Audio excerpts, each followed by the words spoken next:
In the heart of the state-of-the-art, at the dawn of the next stage in entertainment, you found no proscenium.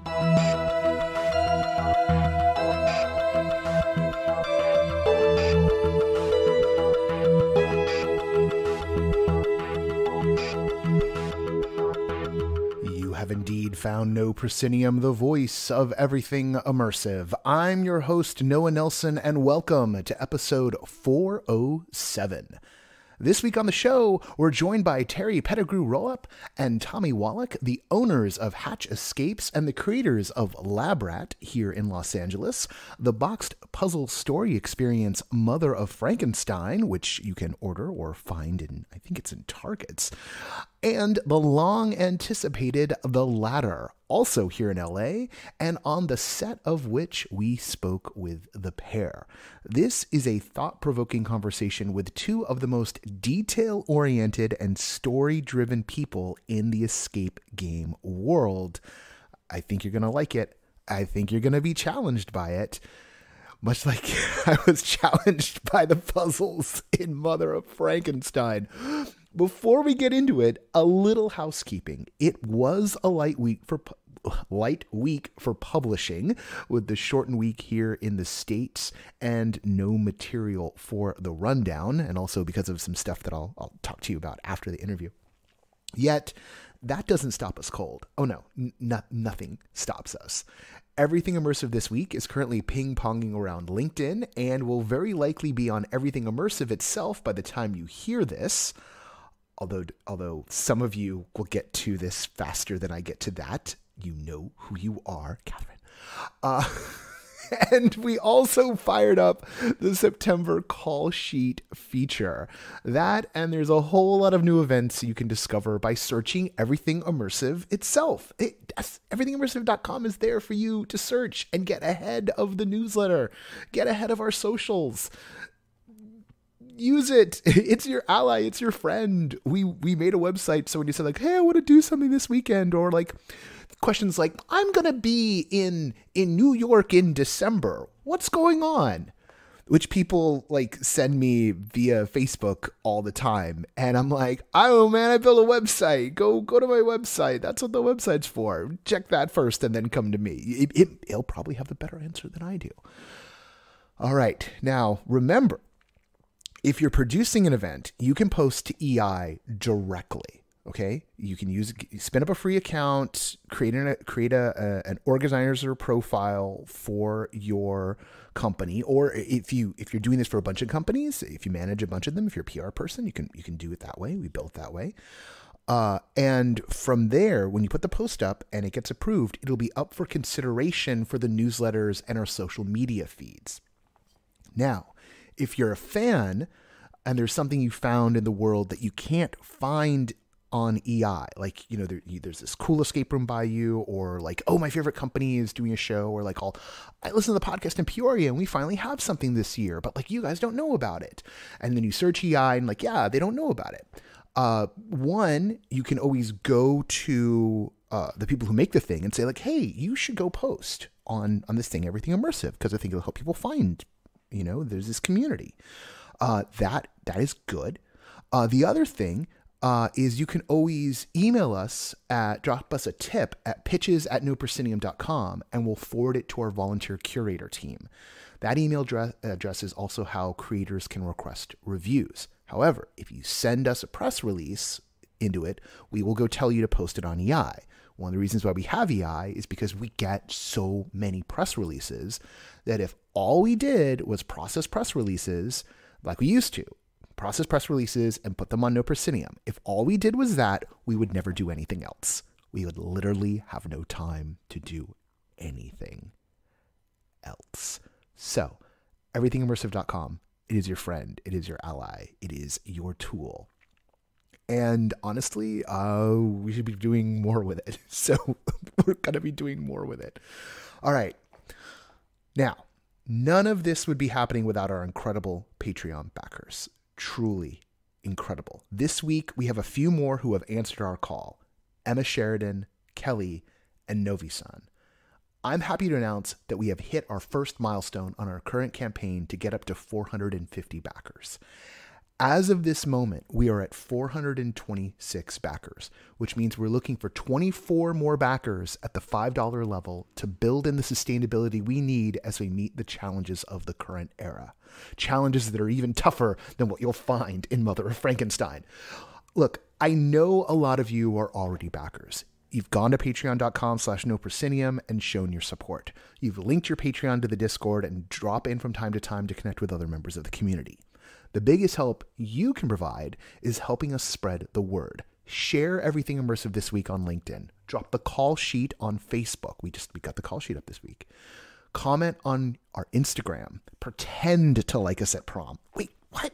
Prom's not till later. It's homecoming season. Who wrote this? Look, if everyone who listened to the podcast on the regular shared one article each week, we could trick CNN into thinking we are a viable candidate for 2024. Again! Who is writing this? I don't know. Just drop us a review on Apple Podcasts or something. Every little thing helps. We are always No Proscenium, except on Insta and on Threads, which technically we're still on, but I'm just ignoring it these days because I'm now a Blue Sky addict, which is like, it's like hipster social media addict. It's so me. On Threads, where we are _Proscenium. We are on Blue Sky. You can be on Blue Sky too if you want. Ask me about it. I know ways. As always, big thanks to our sustaining backers, Samuel Mustry, Chris Woolman, Samantha Davison, Eric Shamlin, Elaine, Daryl, John Boulette, Cameo Wood, Jay Bushman, who's on a galaxy far, far away, Jerome Joseph Gentis, Kurt Collins, Winthorne, Ryan, David Bassick, Richard Ayers, Lonnie Hanson, Lecker LaCool, The Ministry of Peculiarities, and Jan Budman. And hey, look, we're always on the lookout for community partners who are up for working out special deals for our very special backers. Hit me up at noah@noproscenium.com for details. Or if you want to sponsor the show, sponsor some special initiatives we have a cooking, hit me up there too. We live in a society where money makes the world go round. Do I like it? No. Do we need it? Yes. That's it. Let's get on with this show. Talk to you on the other side.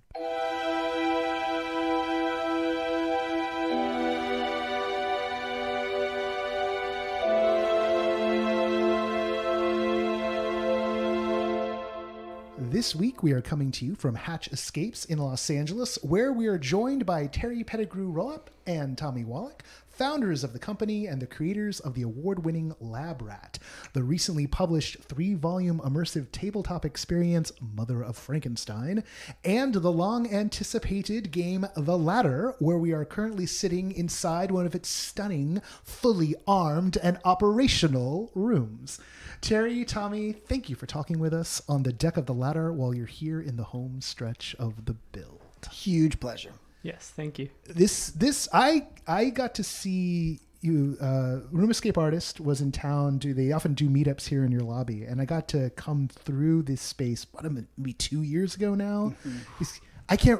I'm not sure what it is anymore. And there's some bits and pieces in that were already like fully operational that were just absolutely stunning, and to just see how far along this thing has come. This is a very special space you guys are building out here. So. Thank you. It has been a labor of love and many, many years. Yeah. Before we get too far into this space, or Mother of Frankenstein for that matter, I'm hoping you can give us the Hatch origin story, because I've been coming to this building since 2017 when Rogue Artist Ensemble did Kaiden Project Walls Grow Thin, somewhere above us at the moment. Same space where Nest is. Yeah. So that was the first time I came down here hunting something immersive. And was Lab Rat in at that point? Lab Rat was in build. They opened just a little bit before we finally opened. Actually, that's not true. They opened the Halloween before we opened, and we opened in the spring. So 6 months before. So what's the origin story here? Because this was, and maybe still is to some degree, one of those tall storage buildings from like the classic era of storage buildings in Los Angeles. So what is this place? How do you have it? What's the story? So this is a 1927 converted moving and storage warehouse. Back in the 20s, this would have been a very nice part of town. It's not a very nice part of town anymore. But there are some nice houses around here. There certainly are. Yeah. But, before they built the 10 freeway right through the middle of West Adams, this was the fancy part of town. And so this was a storage warehouse where the ladies would store their furs in the winter. So the storage vaults up there on the 5th floor where the nest is, those are fur storage vaults. Whoa. Yeah. My family came into it in the 1960s. I am a third generation moving and storage person. I ran the family business for about a decade before deciding that I needed to pursue my creative interests and coming over to do Hatch full time. Sure. But as far as the origin story, do you want to hit us? Sure. Terry and I... And that was Terry, by the way. Yes, so this is Tommy now. Terry and I met when I was 16 and he was 17. We were both high schoolers interested in writing for musical theater. And we met at an NYU summer program for burgeoning musical theater writers. Which is insane that existed. Yeah, crazy thought. And have been friends ever since. So for more than well over 2 decades at this point. I was visiting LA. Terry had moved back here to take over the family business. And both of us are kind of inveterate gamers, video games, tabletop games. And I had heard about escape rooms. And I kind of said, hey, there's this new thing that I've heard of. I haven't done it yet. Terry said, that sounds kind of dumb. I was like, yeah. I really did not want to go. Oh, the irony. Mm-hmm. And we went to, just sort of picked one out of the proverbial hat. It was a Fox in the Box. Fox in the Box, yeah. Oh, yeah. The location that used to exist up on Hollywood Boulevard. And we played it and walked out of it. And Terry genuinely turned to me and said, well, that's what I'm doing with the rest of my life. Oh, wow. What was it that put you over? I felt like I could see that there was this brand new storytelling vehicle, this new genre of story that no one had quite realized was a storytelling vehicle yet. And I was obsessed with, could we figure out the mechanics to tell real, interesting, good stories through this medium where essentially the protagonist shows up without ever having read a script or gone to a rehearsal and stars in a play or a movie, depending on how you look at it. And the room responds to them and helps to tell a story with you, the player, who is also the main character. I was fascinated. And I ever since I've been trying to figure out how to tell more interesting and better stories through the medium. Do you think here in LA, we're blessed, I think, with like maybe more escape games than anywhere else as a region, maybe not per capita because of how many people we have, but like definitely from the dawn in about 2015 when it was just like the maze rooms and the basement and trapped in a room with a zombie. I think those are the 3 things that were going on to like now. We've been lucky in that there's a lot of people from the creative industries who like sort of see what you see in it. But do you think that we have a lot of rooms that kind of hit that standard, or not here? Yeah, not here. More so in Europe, and I've traveled pretty extensively there, and they're a bit ahead of us on this particular curve. And there are definitely some fantastic rooms in the States that are, knocking out of the park in terms of telling more interesting stories. But you don't have a ton here in LA. A handful that are, worth mentioning and worth visiting, but not a ton.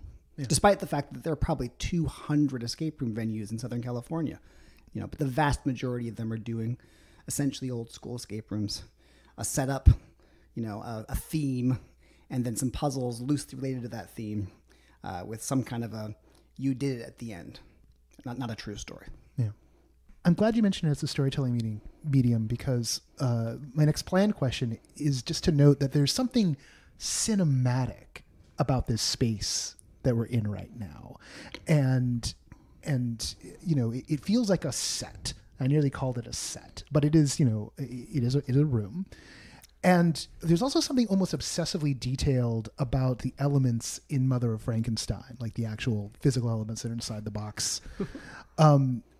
What are you chasing with this attention to detail? Because story is one thing, narrative is one thing, but this kind of all-encompassing, like, I don't want to spoil some of the features, but there's details. For their sake, I'm going to point to certain things. There's details on the walls here that sort of fractally encompass the narrative, right? Like, what are you after going that far? It could be so much easier to just trap someone in a room with a zombie. That's still a good Terry question. I mean, I don't have a great answer for it other than I'm crazy.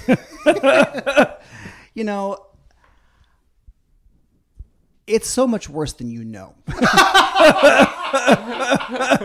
I don't know. I'm seeing a lot in here, and it's pretty bad. Yeah, I've got people that rein me in.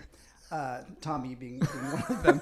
You know, I only know how to do things all the way. And if I ever make anything good, it's only because I've spent dozens, if not hundreds, if not thousands of hours going down all the pathways.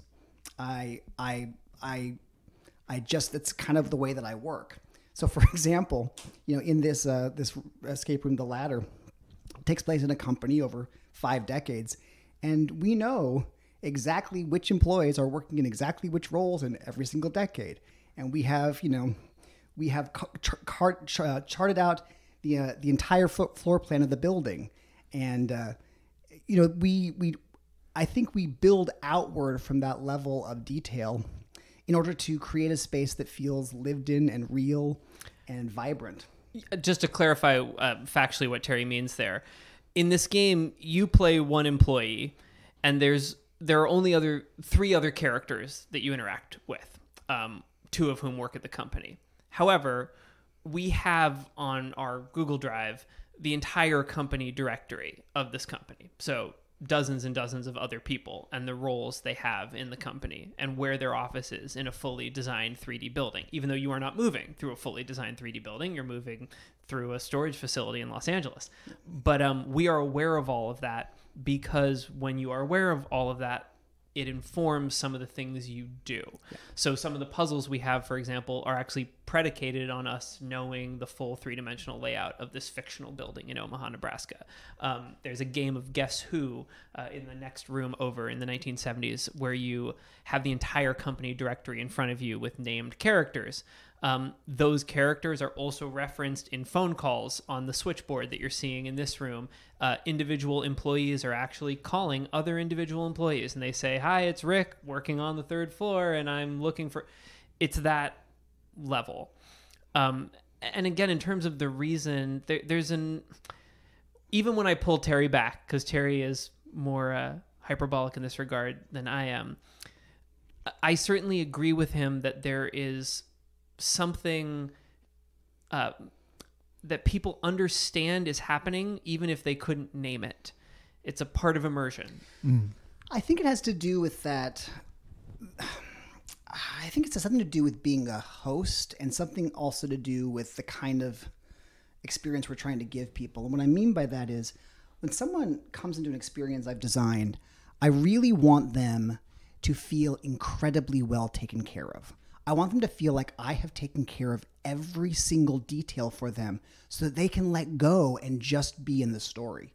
You know, to me, it's about dotting all the I's and crossing all the T's so that nobody can look anywhere and not be engaging with the story. There's no room for distraction. There's no need to suspend disbelief because there's nothing not to believe. It's all here. And that's kind of... We're at an enormous deficit in this medium versus almost every other medium in different ways. The suspension of disbelief in any sort of meet space event is extraordinarily difficult to achieve. And it's, I think, one of the major difficulties of a lot of immersive theater that have you engaging with actors. I'm someone, for example, who I cannot suspend disbelief with actors in an immersive space. Can't do it. I just know they're actors. I'm thinking about their actorly life. I'm thinking about their auditions. I'm thinking about what they're getting paid. It's hugely distracting for me. It's one of the reasons we don't use live actors here. We use filmed actors. But I think we're always at that deficit. And one of the ways to attempt to overcome it, as Terry just said, is you have to not give people any outs, like anywhere where they look and see something where it's like, oh, okay, right, I'm in a storage building in Los Angeles. Part of the thing of this room is there are no hints in this room. It's hard to explain quite how that works, but there are no hints, not in any form, no voice, no audio, no text. Part of the reason for that is, man, hints destroy everything you're trying to do. Because who's giving you a hint? It's the game master sitting out there watching you on a camera, and suddenly you're not in the space anymore. So everything we're doing is trying to get across to achieve suspension of disbelief. As you've tested some of the parts of this, how are you approaching a hintless room then? Because I think it can be on the level of immersion, right? Like, I know as a player, and I'm definitely someone who doesn't have like the actor problem, but like as a player, I too find the idea that like I can push a button or someone can come over a god mic and be like, "Oh, try the red one," and suddenly I'm not in the story anymore. Whatever allowing myself to get caught up in it, it's like metamechanical layer, right? Mm-hmm, and then maybe I can get lulled back into like focusing on the vibes of the story. But there's also times when you just kind of run right up against something and just like, oh, I don't even know where to Right. Well, start. that's a design challenge that we're trying to master in this experience. The way that we have this particular experience set up, there will never be a moment when you won't have dozens of things that you could be doing. There is so much content in each of these spaces, and the vast majority of it is not predicated on you being able to solve puzzles. Believe it or not, in the latter, the puzzles, the traditional escape room puzzles, are entirely optional. They are used to gate additional parts of the story. So the more puzzles you solve, the more story beats you get access to. But you could come through this room and never solve a single puzzle, and we hope still have a blast. I really love that. It actually reminds me, having gone to the Ministry of Peculiarities out in Azusa, so far away. That's kind of a joke, but also not, because it's here in Southern California. One of the things I love there is that it ceases to feel like an escape room as you get further and further into the experience, and just feels like a mystery you're solving, particularly because by the end, you just have a set amount of time. You're going to be there for as long as you're going to be there. You're going to solve as much as you're going to solve. And your reward is not escaping or winning. Your reward is, how many mysteries did you solve? Mm-hmm. How much story did you unlock before moving on afterwards? And that only kind of happens in the last section of that. Mm-hmm. But I loved that's where we land in that space. Right. And that feels like that started to feel like a movement towards what this entertainment, this art form in this particular, like the room format could be.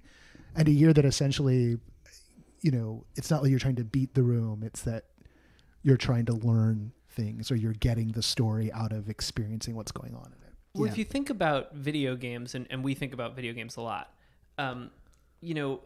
the average, there are lots of exceptions to this, but kind of the most successful games tend to have puzzles somewhere in them. The puzzles actually do tend to be optional unless they're really stupid. And most video games are just predicated on really stupid puzzles, like things that any, like a 8-year-old coming at the game can solve in a few minutes. But what they have that escape rooms have struggled with, and immersive theater in general has struggled with, is activity. In most games, that activity is combat. It's combat. It's fighting things, beating things up. Usually, there are other things. It could be racing. It could be driving around in GTA or whatever. Yeah. But you actually spend most of your time doing that activity. Then there are some cool secret puzzles if you're into that kind of thing, and all of it's working together towards the story. That's the goal in here. So the main thing you're doing in each of these rooms is activities. It's scored games. Each of those games is puzzle adjacent, but they're not the kind of puzzles you get stuck on, if you know what I mean. They're activity based. So that's kind of the goal, is that you can just do that fun stuff and everyone will have a great time just doing the fun stuff. Like the room next door has skee ball golf. That's one of the most kind of physical examples. Some of it's a little more interesting than that, but it's skee ball golf. It's part of the story because you're in middle management, so you spend a lot of time on the links, with clients. It's what you do. But that's a game where when you go in there, if you're an older person who doesn't love the escape room puzzle situation, you can really happily just play some golf in there. And maybe some of the people in the group will try to solve some of those tricky optional puzzles, but it's all there for you. Yeah. And to be clear, we are not anti-puzzle. We love a good puzzle. I there noticed. are probably 100 puzzles in the ladder, when you count them all out. It's just that we're really trying to break this form open. And we're probing it from all sides, trying to find the best way to tell the most interesting stories. And puzzles are hard because, in order to really use puzzles in storytelling, they sort of kind of need to be diegetic. They kind of need to make sense within the world and the story that you're telling. But, there are only a handful of narratives where it makes sense for you to actually be solving puzzles. Generally, it's because you're being tested, and there are only so many ways to hang a narrative on some kind of a test, right? So we are constantly looking for other ways to get people to play in story. And puzzle's a great one, but we don't think it's the only one. Well, that idea of diegetic puzzles and getting puzzles to advance story, I think that moves quite nicely into the Mother of Frankenstein territory. Woo! And you, Tommy, you've had another career as a YA novelist, and this is a very text-driven, prose-driven, married with puzzles experience. At least that's what's manifested in the first volume of it. And there's 3 volumes, and it is extensive. There is a lot of material here. What do you, on this idea of diegetic puzzles and marrying puzzles to story? Maybe first, like chicken and the egg. Which came first, the puzzles or the story with the Mother of Frankenstein? Yeah, I'll start. I mean, we both have a lot to say. We might want to go back and start with Lab Rat, actually, because when we first started Hatch, we started with 4 scripts of 4 potential rooms that we were going to build. We each took the lead on 2 of them, but Tommy and I absolutely write all over each other's work, and they were absolutely collaborative. And the one that was the most diegetic by far was Lab Rat. It was yours. It was a good one. Yeah, well, and the reason I think we went with it is because it was indeed a scenario where doing puzzles made sense, right? The setup is that there's this rat who is studying humans. He's working on his doctoral thesis, and he needs you to solve puzzles because he's studying human intelligence. It's a stupid idea, but it allows everything you're doing in that escape room to actually fit within the larger narrative. And when we started Mother of Frankenstein, we weren't entirely sure if we were going to be aiming for diegetic puzzles or not. And I think we actually ended up going quite a bit in the extreme in that direction. Yeah. It became increasingly important to both of us, and Terry was really the voice, I think, always pushing it harder and harder, and I'm so glad for that. We talk about 2 things a lot, and I want to make sure to separate them. This is like getting in the terminology weeds, but it's really important. Well, let's go. Yeah. So diegesis is one thing, and again, I assume everybody at this point knows what that means. So basically, does it make sense why you're solving puzzles? Are the puzzles part of the story? So the first question for us was, okay, we wanted to tell an emotional story, which is not what Lab Rat does, to be clear. It's not what Ladder does either, but we wanted to do it with this.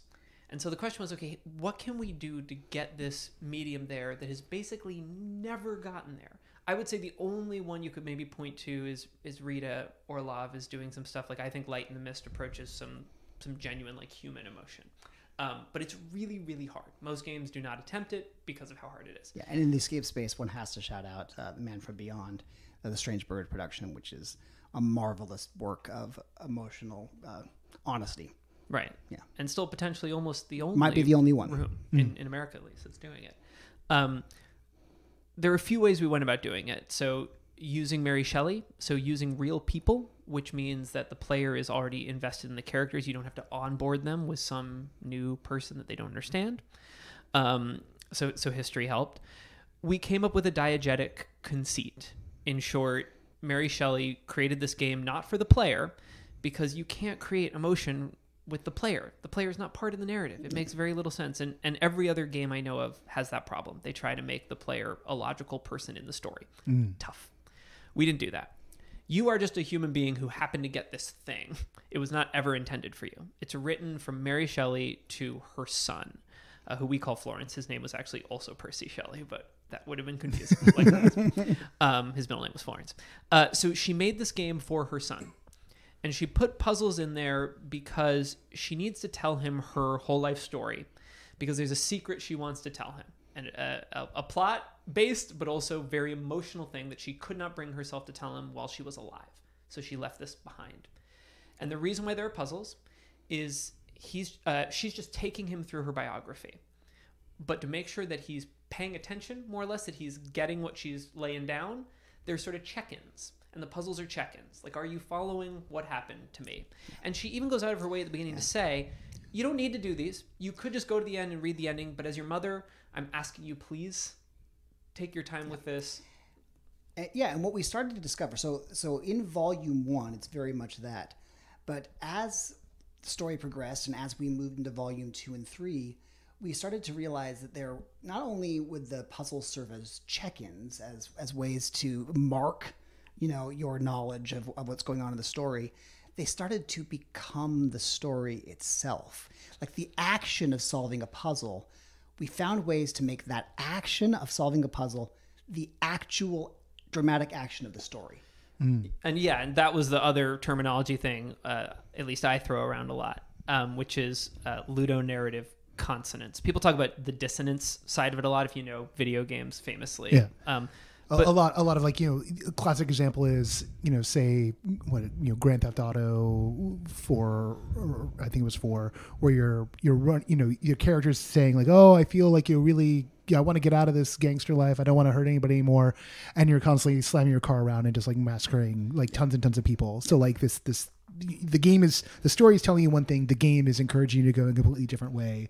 And then you just have to create constants. You have to decide that character is fully psychotic, right, and has had a full break. And then that's how you play the game. Exactly. It's a real problem in video games, because basically the only logical consonant theme for a video game is indiscriminate slaughter. Yeah. And your guilt around it. Yeah. It's a real problem. Yeah. So what Terry's talking about is ludonarrative consonance here, and that was actually much, much harder. Diegesis is a one-off thing. You figure it out. Like, oh, Mary Shelley made it for her son, and that's why. Done. Ludonarrative consonance is why it took 3 years. Yeah. And it basically means that every puzzle is, at the very least, gesturally embodying that exact moment in the narrative. So, like, our favorite example, there's so many, that's the whole game. But in volume 2, it's where the game starts to diverge from Mary's actual biography. It becomes speculative and fictional. In our game, she studied anatomy under this guy named Conrad Dippel, who was an alchemist. Dippel really lived in Castle Frankenstein. That's a real historical fact. And Mary Shelley did boat past Castle Frankenstein at one point in her life, but she did not stop in. In ours, she stops in and she ends up studying anatomy and galvanism under this man to kind of inspire Frankenstein later.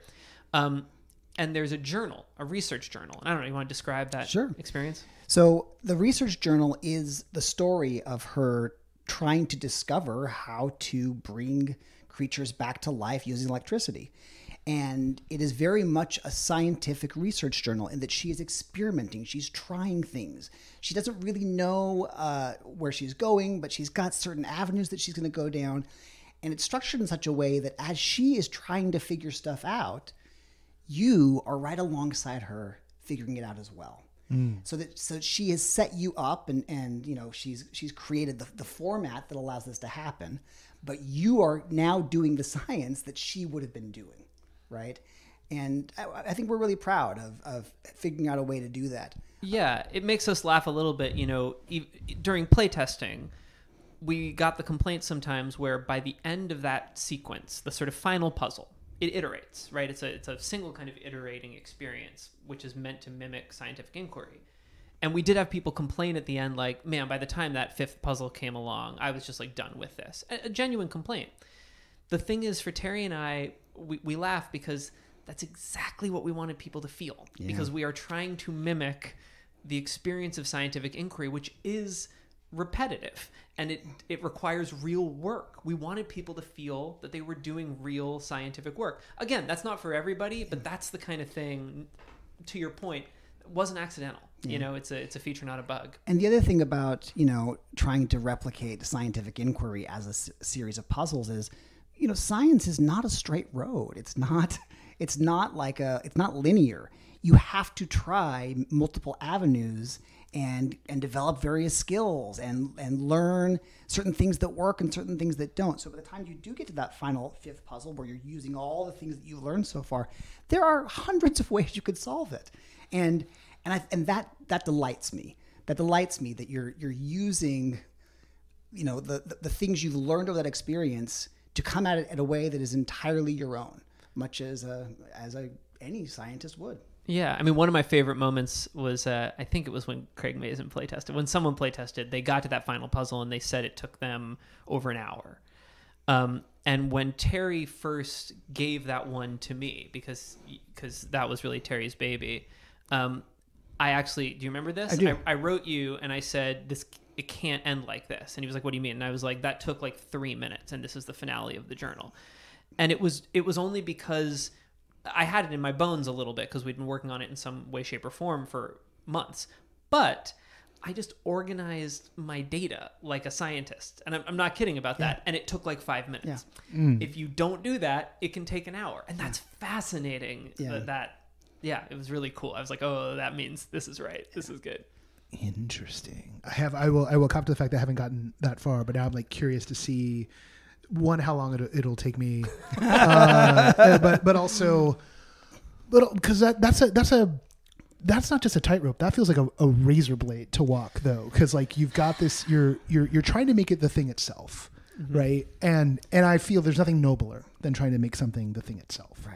And yet, because the thing itself can be intensely frustrating if it's not in your bones, then you also kind of run that risk of just getting people shook. Yeah, but the thing that one of the things I'm excited about with Mother of Frankenstein is that because it is first a story. It is first narrative, right? And that's the most important thing.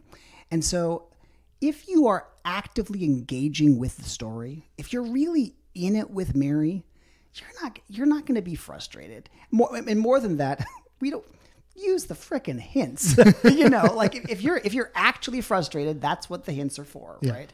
Because the hints are good. And the hints and I will cop, like, we did it as a group, a couple of packets in episode in volume 1, and I tackled the last packet by myself, and we took it we took it what I consider out of order. So I wound up on poetry. It was like the last thing, and that poetry, the first part of poetry, is actually kind of really easy, and then it gets a little harder as you go. Yeah. But it builds up that confidence. You're like, oh, I get thinking, oh, now there's more. Okay, now I got to look a little closer. Okay, now I'm looking closer. I'm starting to get it, and like, and then more iterations before you move into like, the culmination of that, which I'll leave out what that is. But like at a certain point, I was like, okay, I'm a little tired, and I lost nothing, I felt, by leaning in the hint system, because I got to still see the elegance of the narrative as it's married to the puzzles, right? And that, I feel, that might even be a harder line to walk, is to like, well, I mean, give spoilers without spoiling. Yeah, I mean, you made me think of so many things.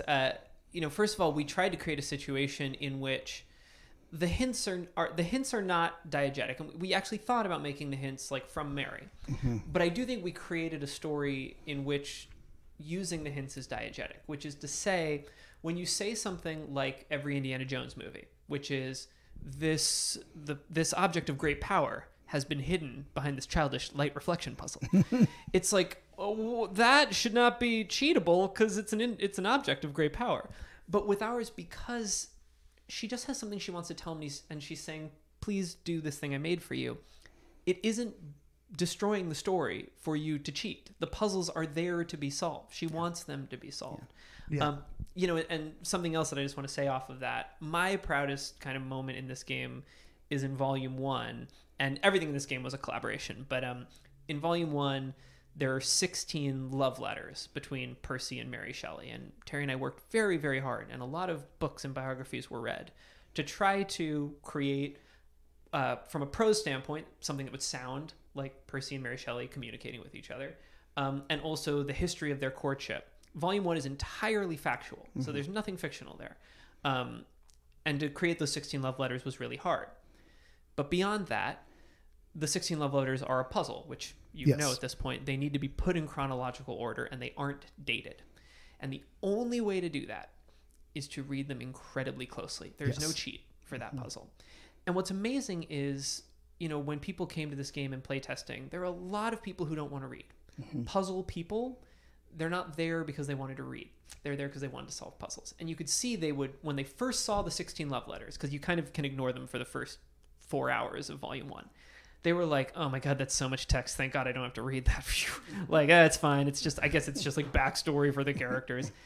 And then that moment where they realize, oh dear God, not only do I have to read them, but I can't read them the way I usually read things in video games or tabletop games, which is like, oh yeah. I have to like follow every beat of this story.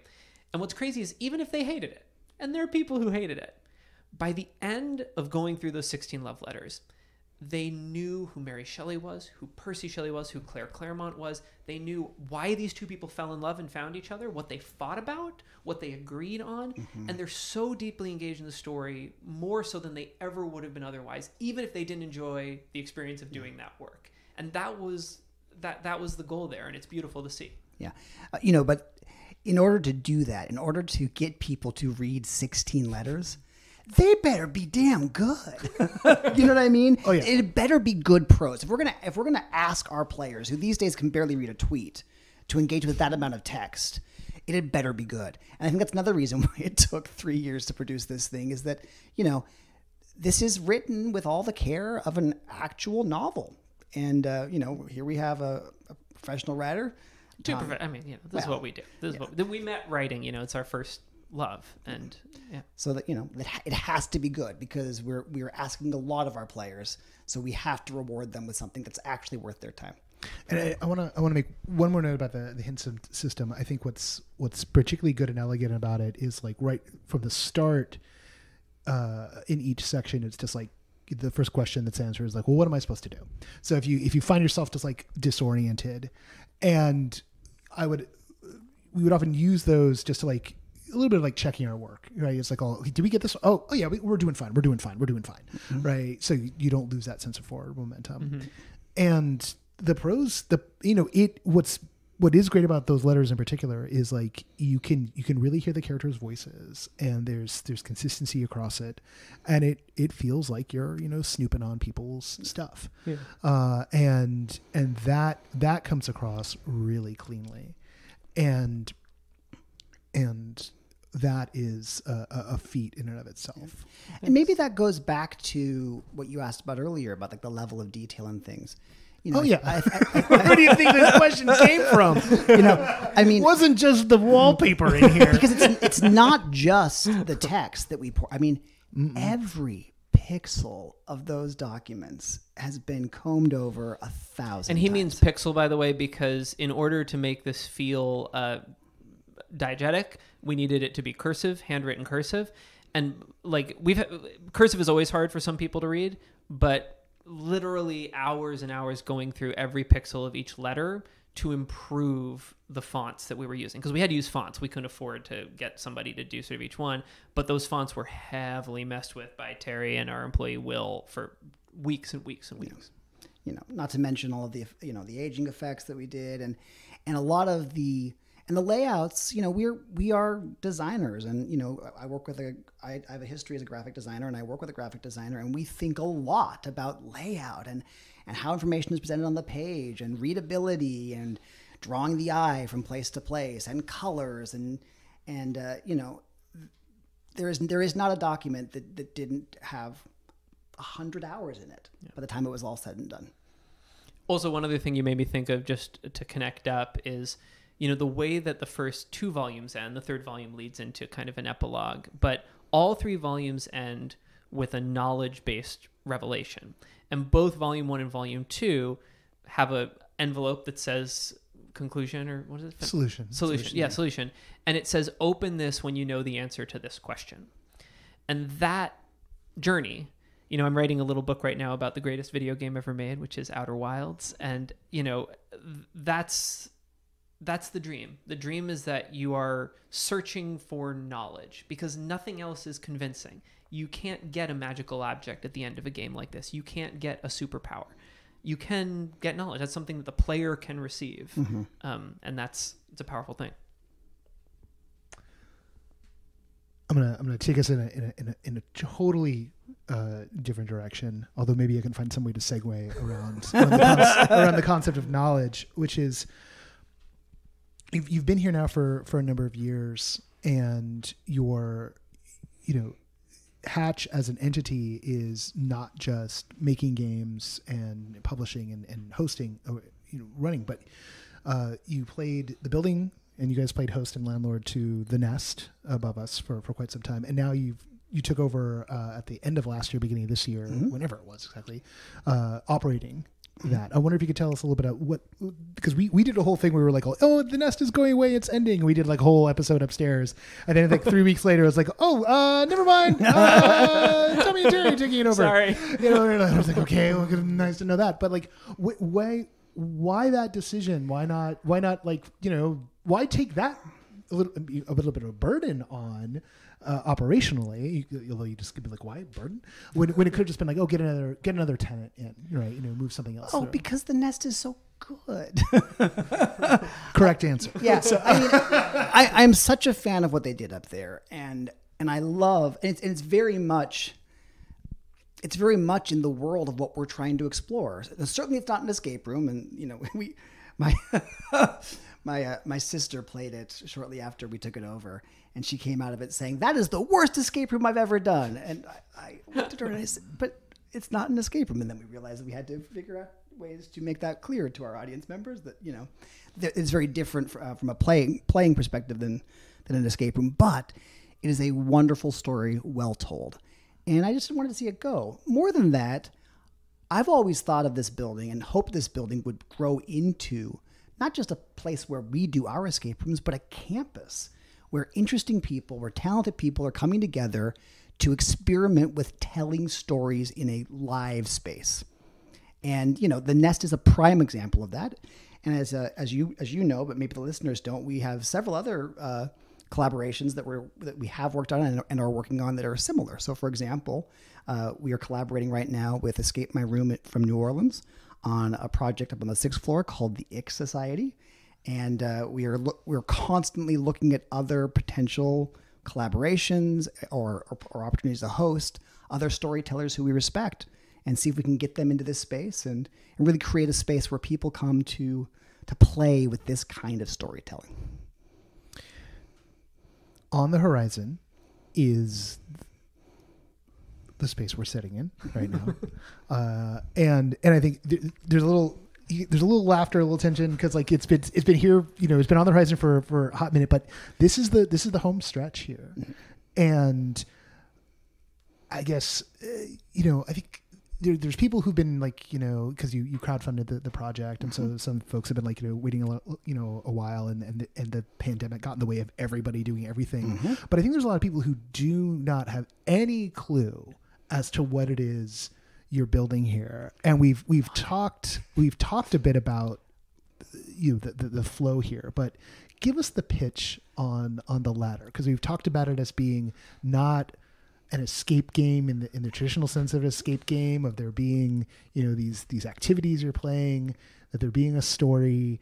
But I've had the privilege of seeing the scene zero of this and being completely blown away by the scale of ambition in that one room alone, which is just a simple thing from a certain point of view, but the execution is at a, my God, they gave the Imagineers a budget to do whatever they wanted, didn't they, type of vibe.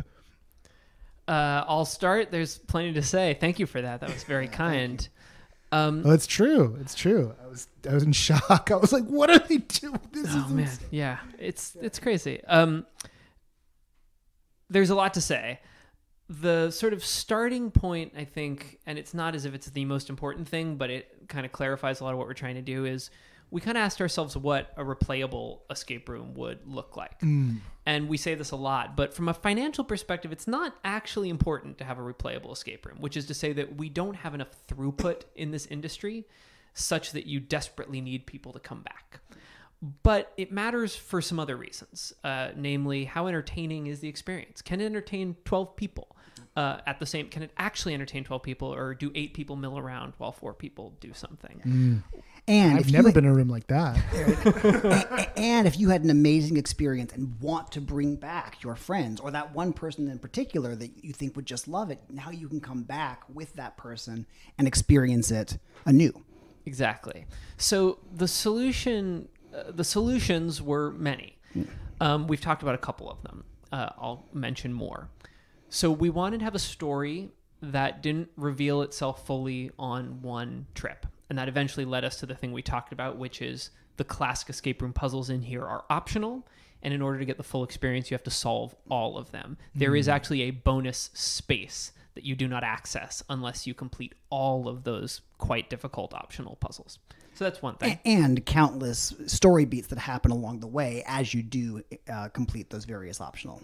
Right. Well, yeah, that's what I was going to say is like part 2 of this is you are making choices in every room. Those choices do affect the story you experience. They affect which ending you get. There are 10 endings to this experience.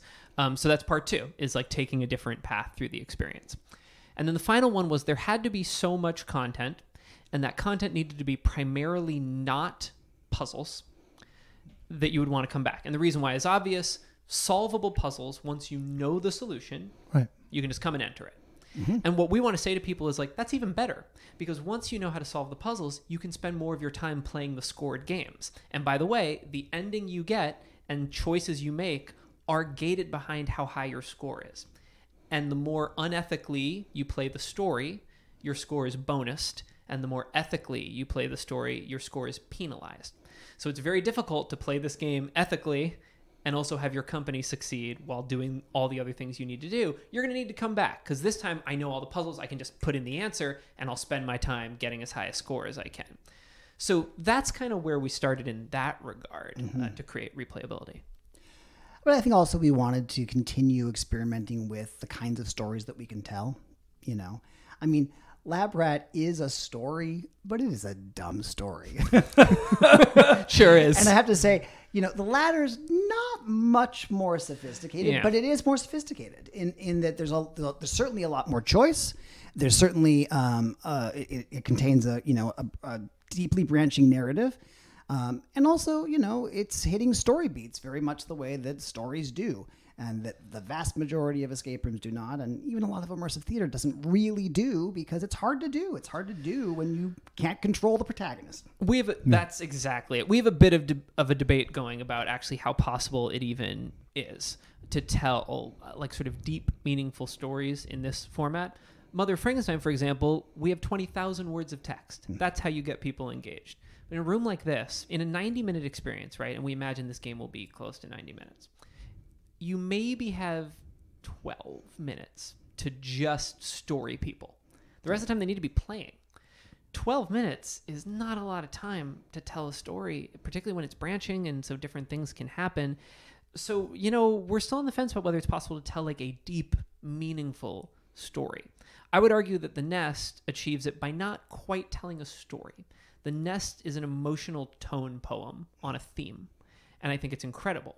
I wouldn't say it's actually telling a story qua story. Again, for people who haven't seen it, that's useless. But the setup in here, I should say, because it's part and parcel of this, you are playing as one character. So the first thing you do in this room is your group chooses an avatar from 5 choices. They affect the gameplay a little bit, but not much. And you're all playing as one person. Very important already, right? Because if you're trying to tell a story, why are there 8 people in here? Why are there 12 people in here? Who are these 12 people in these tiny little rooms? One person, you're all one person. So gestural move towards a character, right? And then the game tracks your 50-year career at this company. And you watch your character age. You watch your character choose to have a family or not. You watch those children age. We did a full photo shoot with 37 actors. 27, sorry. 37 sounds better. I know. 27 actors, the perfect cube. That's but let's be clear. 27 actors, hair, wigs, makeup, 5 decades. This was a big shoot. Yeah. adds up. Gets a little expensive. Yeah. So. Expensive, this project? Sorry. So scope big, right?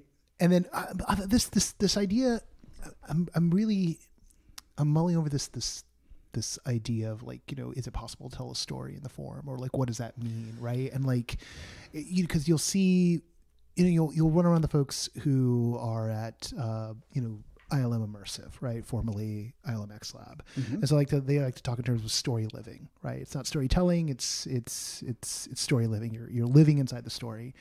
And or what is going on in immersive theater, right? How much of this is narrative, how much of it is vibes, and where do the two cross over and meet? And like, it's interesting that you've chosen like endow the whole team as a singular person. I actually just went to a show last 2 nights ago that like did the same thing. I think they didn't invest a lot of time in creating that the moment to kind of bring you across as that person. They sort of like, oh, you're holding this, now you all have this person, and then you got addressed at that person going forward. But they didn't quite nail it, right? And it's a small thing. It's a 20-minute show. It's $20. It's like, it's a slight little thing. It's a haunt, right? So maybe you don't have to like shoot the moon for getting there.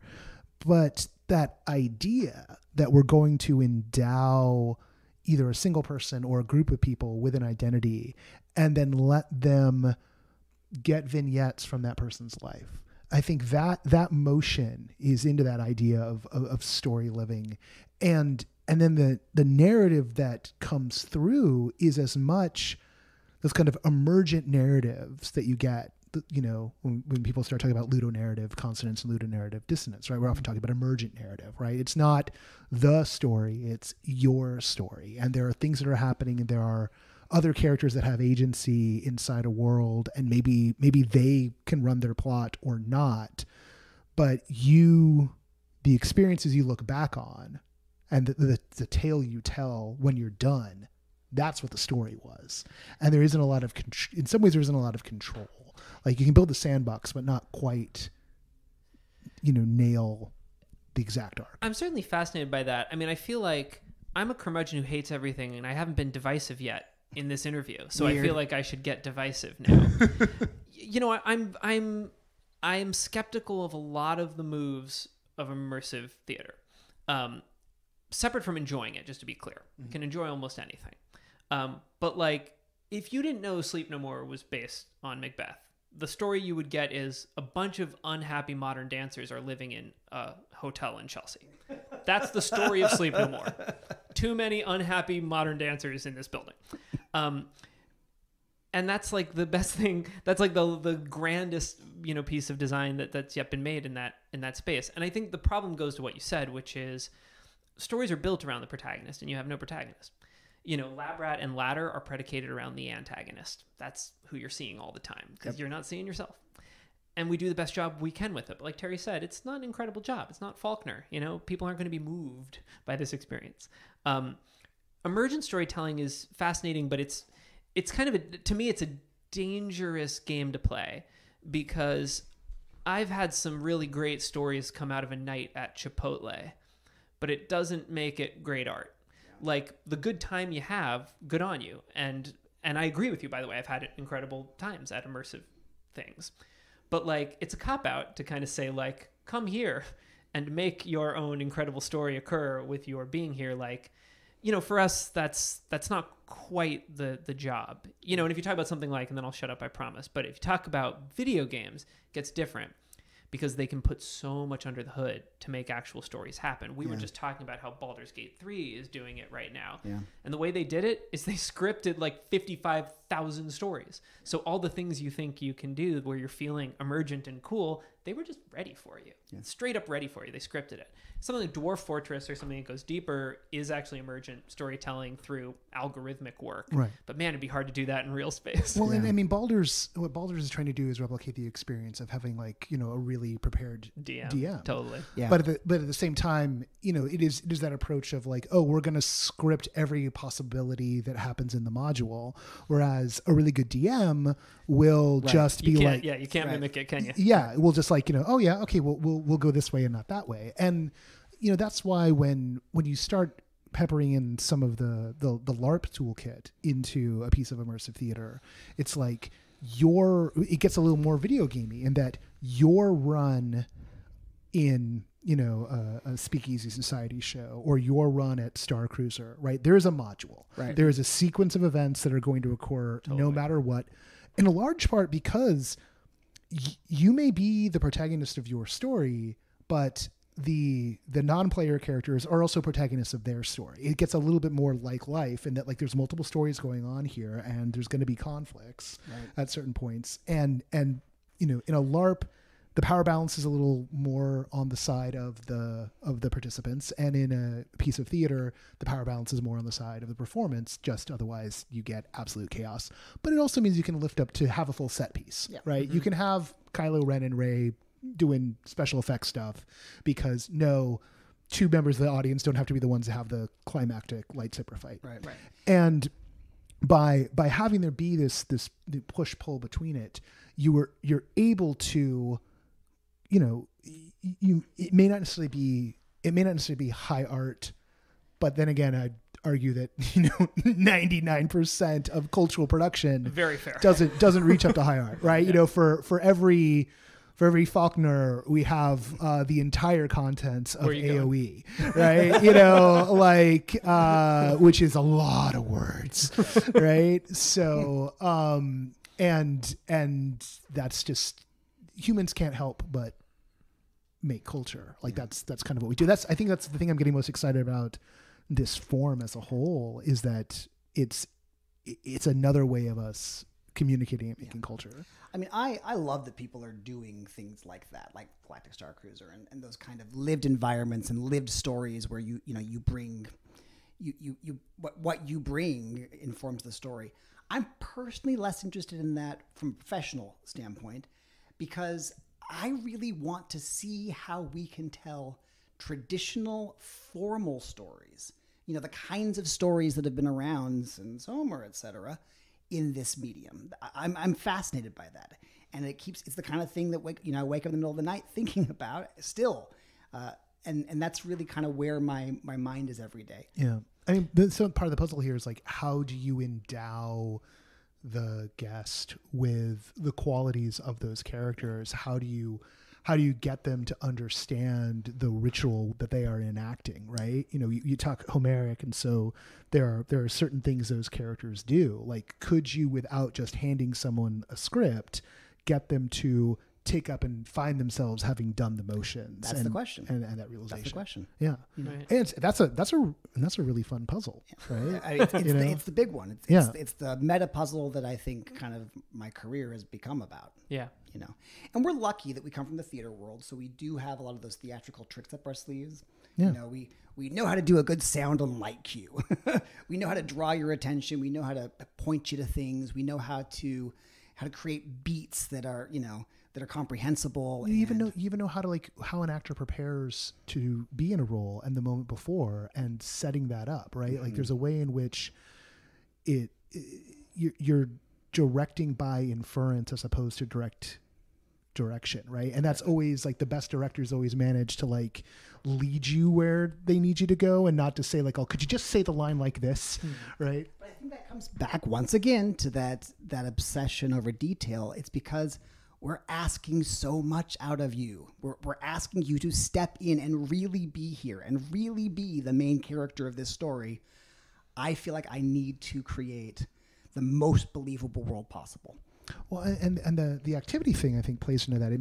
That in this context, it makes me think of one of my professors, the late Muhammad Kausar. He would have us working.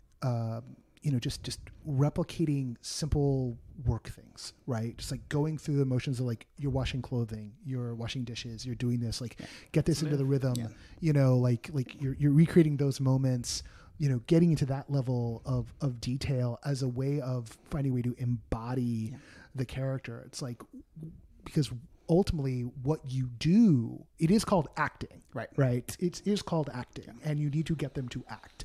And so if you can get people to take the action, then they are embodying the character. So it's interesting you say that. We're here in the 1960s room of the ladder, and the three tasks that you're doing in here, the things that you're earning points for, are answering phone calls on a giant switchboard, making coffee on a coffee making robot, and filing.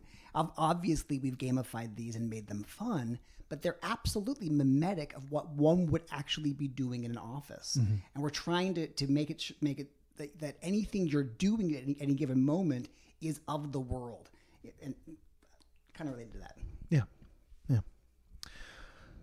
I don't have a landing point past that, but I think we find ourselves at an interesting spot, thinking about how this relationship between story and action and guests and protagonists and where these gaps are as we're trying to navigate this, and that's sort of like, I think, the puzzle everyone's trying to suss out, and the fact that you've built this starting with the question of what does replayability look like. And even though you acknowledge that an escape game doesn't need that because of throughput, there is very much, in the broader sense of immersive, I think for a lot of folks, particularly as things get, bigger throughputs, how do you, keep bringing people back? Yeah. And the approach you're taking right now, which is there are activities, but then there's like a deeper layer, might be part of that formula.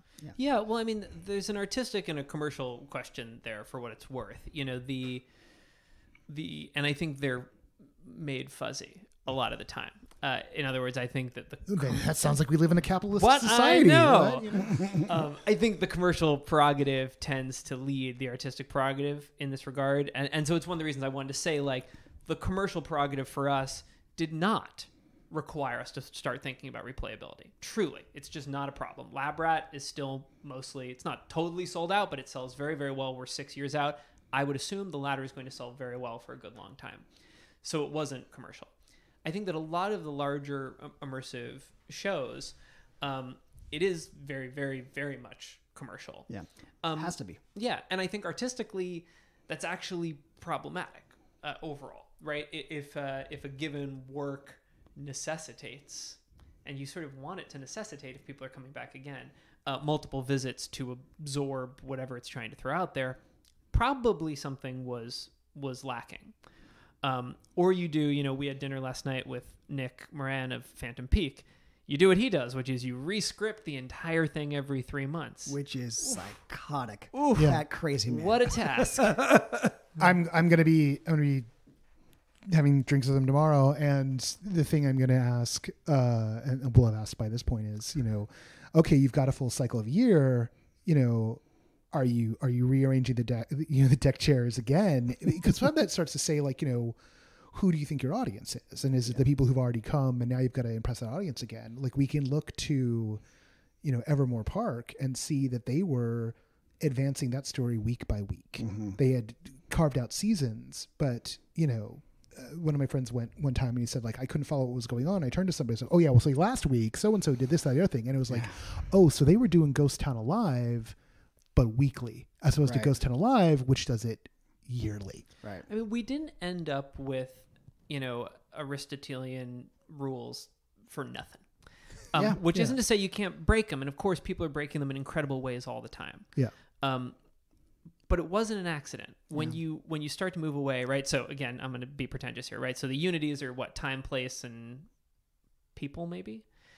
Just basically like time and space are definitely two of the unities. Yeah, Aristotle basically said it shouldn't take place over more than a few days, which of course is nonsense. We have so many movies and plays we love that go for decades. Oh, they were really. Hell, you get into like the Moliere age, right? And everything's happening in real time, right? Exactly. Voltaire's just like why are you breaking the unity? Is like this should be happening in real time. And some of those, I mean, look, I love Tartuffe incredibly, particularly the Richard Wilbur translation. I got to perform it in high school because our director Were you was Tartuffe? crazy. No, I was Rogon. My best friend played Tartuffe. It was great. So it was fun cast, fun show, and basically happens real time, right? Yeah. And that's for an entire era. That was what people demanded. It's like, that is what it is. Go outside of it. It's like, that's not real theater. I don't think, I'd love to be proven wrong, and I'll even say this. I will be proven wrong. Eventually, Yeah. I will be proven wrong. But I'm still going to say the obnoxious thing I'm going to say, which is, I don't know how you do good storytelling on this scale. It's too much content. I wish we would stop using that word because it's a gross word for what we all do. Yes. But it's more applicable when you're creating seasons worth of content. You can't write, Nick's a genius. I'm sure he's not writing 16 brilliant, heart-wrenching plot lines every 3 months. Nobody could do that. Yeah. And I don't even think he's trying. He's got other things to worry about. And what he's doing there, by the way, is incredible. I'm blown away.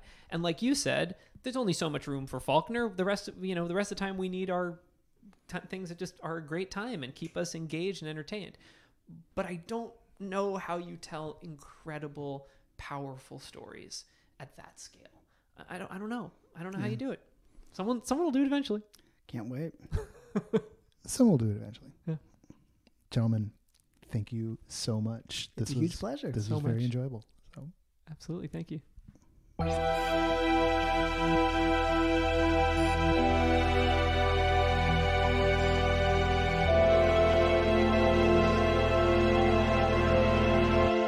Once again, I want to thank Terry and Tommy for being our guests on the show this week, for letting us come down to Hatch to sit on the set of The Ladder, which I am so looking forward to playing.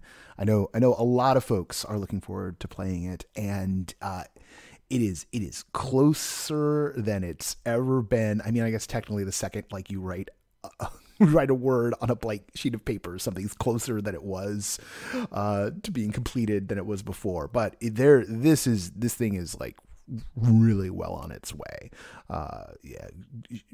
Shuttling down towards I think probably the last couple of months of construction, if that, possibly even weeks. Really solid state that it's in right now, and just gorgeous.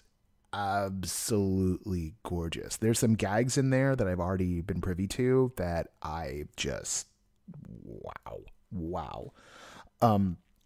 Anyway, there's that. There's all that. Also, just a pro tip to stay in the Hatch world for a second. If you're down around Hatch a little earlier in the day, because it's kind of, and Terry is noting, the neighborhood, there's not a lot in the neighborhood. It's a little bit of a what we would call a food desert, for instance, which is an actual urban problem, except, and I think with my stomach, so I'm a Wookiee. I know I speak basics so well most of the time, but you should hear this podcast in the original Shirawook. But you have to turn the volume down. I'm on one today, guys. I really am. I'll explain why in a second. Anyway, Cafe Surface and Surface, the chef supply store, is catty corner from them. Something that, because I usually go down there at night, I did not realize that Surface had moved over there a couple of years ago. This was a spot that was in Culver City, that if you're anywhere on the foodie spectrum, is just this absolute delight, playpen to go into, because there's industrial level kitchen equipment, and then this there's the supermarket, there's the market part of it where you can just find bulk Valrhona chocolate ready to roll, or incredibly specific ingredients that you wouldn't find anywhere else across multiple cuisines. So what I'm saying is that if you're making a plan to go to the Nest, you're making a plan to go to Lab Rat, maybe look up Surface, and I'll put a link in the show notes, and see what time they're open when you want to go, so that you can book, and also see what time the cafe, because I mentioned the cafe part, is open. The cafe closes a little earlier, but you can make a fun little trip. Surface is not huge. It's not like the size of an IKEA. It's definitely smaller than it used to be, or smaller than the Culver City one. Maybe this Culver City one's still there, but I don't think it is. A lot of development in Culver City. Make the little trip. Wow yourself. And again, delights and delightful. So, opening this show is definitely a bit goofier than normal because, as you can tell, I'm in a good mood. I'm not always in a good mood. I think a lot of you can tell when I'm not in a good mood. But definitely when I'm in a really good mood, I get really playful, right? And that's where I am this week. Because the semester started, the year started up at CalArts. I have joined the theater faculty in the experience design division of the theater faculty. And I'm doing a class called Centering the Audience, which is about immersive experiences. It's about the process of centering the audience. It is both practical in that the students will be making projects and I will be critiquing them in order to help them refine their projects and their process. And it's there's going to be some history and whatnot in it. I'm excited. I'm very nervous about it. I'm also learning all the ins and outs of being like someone teaching college, and there's so many layers to that. That's an experience in itself. I'm also getting a chance to explore a new space, which I'm a nerd for that. Like I love nothing more than being dropped in somewhere and just being like, how does this building work? Like, where are things? Like, ooh, what's this nook over here? Find me a fun hallway. Always have been that way. It probably explains why I'm into all of this shit. And there was, Wednesday was the orientation day for the theater department, both a faculty meeting and then a couple of meetings with the students and the faculty. And I am just so impressed by these people I get to work with. And it's been a long time, a really long time since I've been part of a community where I'm not the organizer of it. I'm not in charge, in some capacity. No, not even in some capacity. I'm not in charge. I'm not responsible. I can just show up. I can't even be responsible. Like I'm like adjunct. Like I can't go like, oh, I'll be on academic council. I can't get myself into trouble that way because like I'm not a full-time employee. So I'm just like, I'm here for the ride.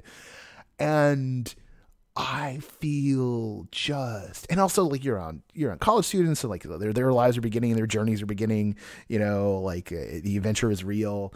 And so just being in that environment, being with these like really clever, smart, and the talks that were given to the students, it felt like being in like theater church, and it wasn't about like, technical this or the form or your careers.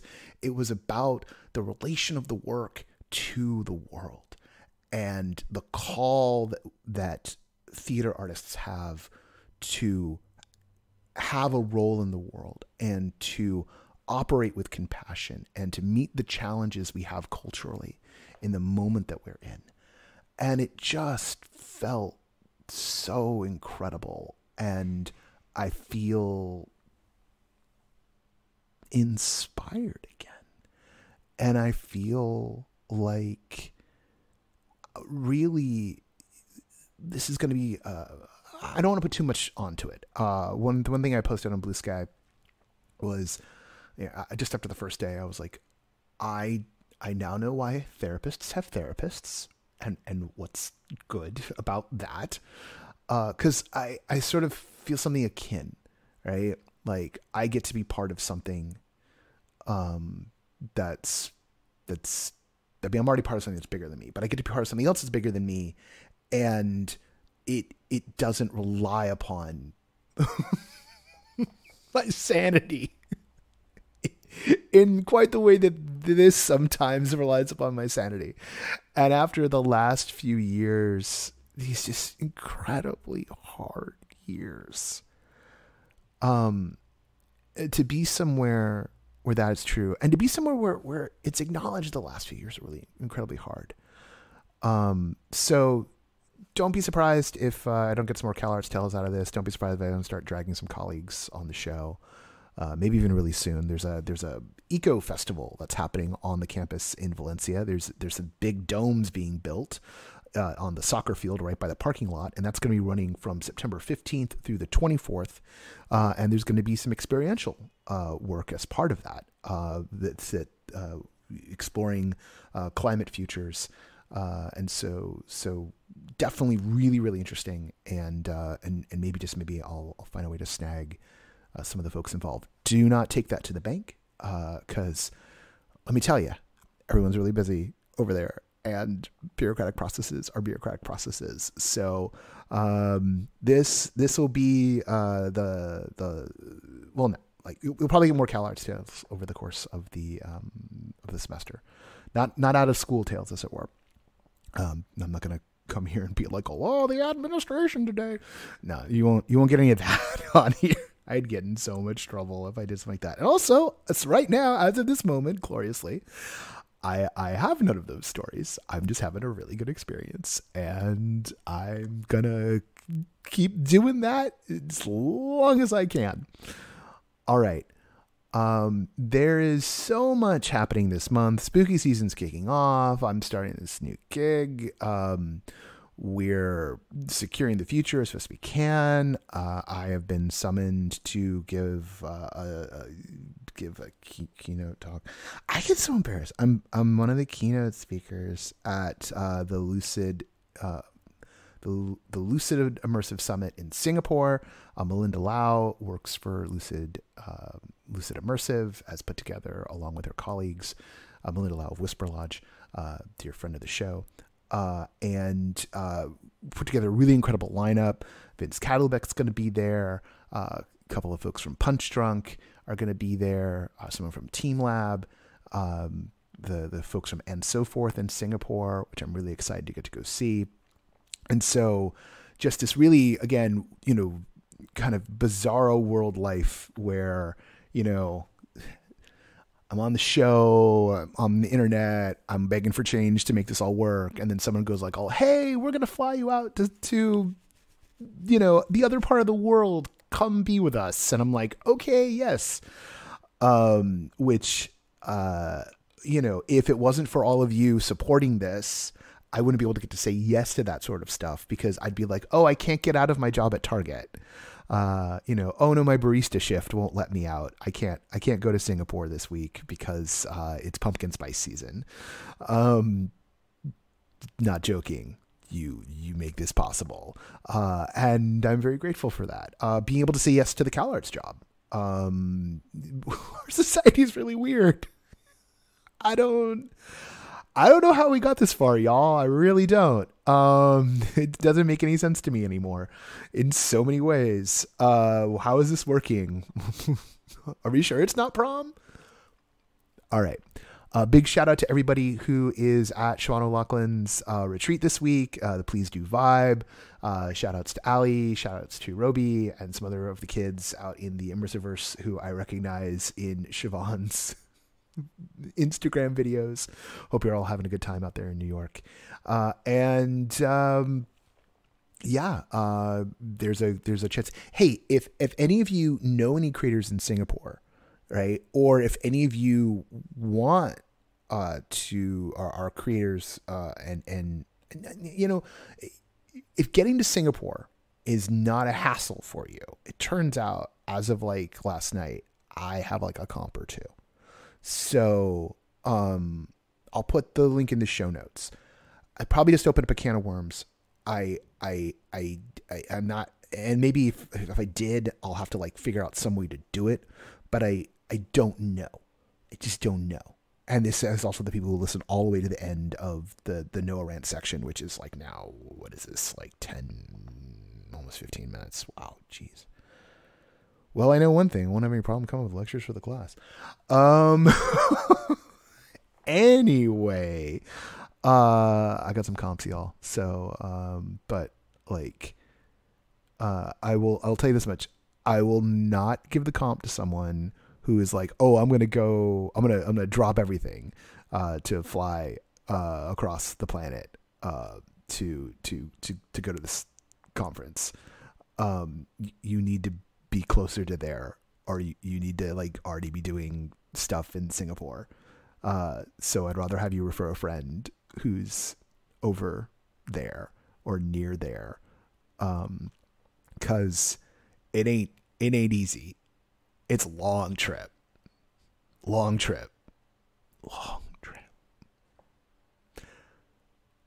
The associate producer of No Proscenium is Parker Sella. Music for No Proscenium is by Chris Porter of the Speakeasy Society and Solar the Podcast. Special thanks to Siobhan O'Loughlin for voicing our intro. The No Pro Podcast is written, edited, hosted, produced, and spun in several different directions at any given time by yours truly. I'm Noah Nelson, and until next time, I'll see you at the show.